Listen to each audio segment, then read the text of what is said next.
सरकार ने coaching centres के गुमराह करने वाले विज्ञापनों पर शिकंजा कसा है। नई गाइडलाइंस के मुताबिक विज्ञापनों में पूरी पारदर्शिता बरतनी होगी और गुमराह करने वाले विज्ञापनों पर रोक लगेगी। इस मामले में 45 कोचिंग सेंटर्स को नोटिस भी भेजा गया है। चलिए, तो क्या इस तरीके के विज्ञापन होते हैं जो लोगों को गुमराह करते हैं? क्या इसमें अब बदलाव आएंगे? हमारे सहयोगी हिमांशु इस वक्त हमारे साथ जुड़ रहे हैं। हिमांशु, अखबार खोलिए और आपको रोज सुबह अनेकों कोचिंग सेंटर में एक जैसे चेहरे दिखाई पड़ते हैं जो सब ये दावा करते हैं कि ये सब जो टॉपर्स हैं ये हमारे कोचिंग सेंटर से निकले हैं। तो किस तरीके के विज्ञापनों पर और रोक लगेगी? क्या क्या नई गाइडलाइंस हैं? देखिए, बहुत सारी शिकायतें जो हैं वो उपभोक्ता मामलों के विभाग के पास आई थी कोचिंग सेंटर्स के कामकाज करने को लेकर, और विशेषकर जो भ्रामक विज्ञापन पब्लिश किए जाते हैं न्यूज़पेपर्स में और टेलीविज़न में भी कई जगहों पर इसे दिखाया जाता है।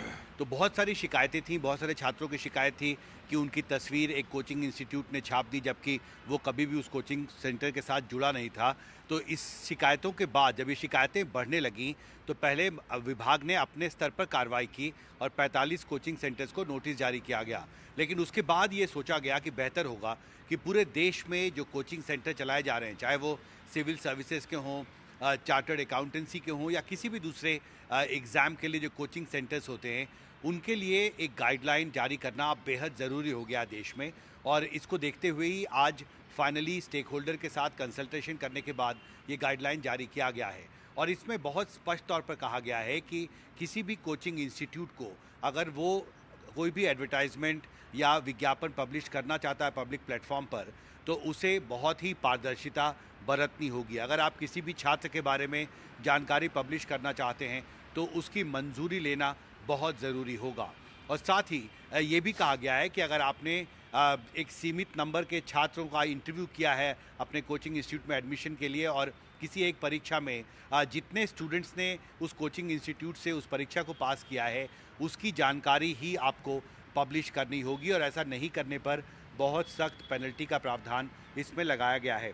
इसमें यह कहा गया है कि कुछ छात्रों की ये शिकायत थी कि 6 कोचिंग सेंटर्स ने उन पर अपना दावा किया था कि उसने उनके यहाँ पढ़ाई करके एक परीक्षा को पास किया था, और इस तरह की शिकायतें को देखते हुए ये फैसला किया गया है। और अब इसमें यह कहा गया है गाइडलाइन में कि किसी भी छात्र का फ़ोटो देने से पहले कैंडिडेट की लिखित में मंजूरी लेनी अनिवार्य मानी जाएगी अब से, और अगर कोई कोचिंग इंस्टीट्यूट इन गाइडलाइंस का उल्लंघन करता है तो उस पर पेनल्टी लगाई जाएगी।